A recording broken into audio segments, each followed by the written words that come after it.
Domen vsak torek po šoli odide na uro harmonike.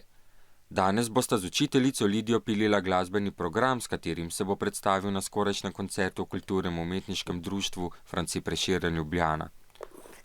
Domen ima že od rojstva Downov sindrom, ki zmanjšuje njegove telesne in duševne sposobnosti. Zaradi teh teže govori, razume in se uči, kar pa ni videti, ko raztegne harmoniko.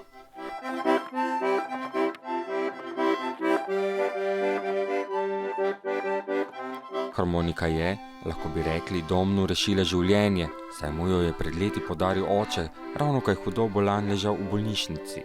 Od takrat ne mine dan, da ne bi zaigral nanjo, saj njegovih najljubših pesmi. Pa pa mi se imamo radi. Na uri glasbe Domen poleg not vadi tudi različne akorde. Bas, akord. Skladb se najlažje nauči tako, da mu učiteljica pod note zapiše zaporedje prstov, ki naj pritisnejo tipke. Učiteljica Lidija je na svojega učenca zelo ponosna.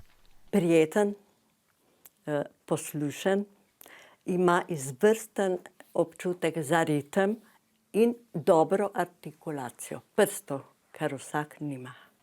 Poleg glasbenega ima Domen še igralski talent, kar so odkrili tudi slovenski režiserji. Pa sem te firbec mali. Ko je vaja harmonike končana, Domen vedno rad sede še za klavir. Domen ima res več talentov.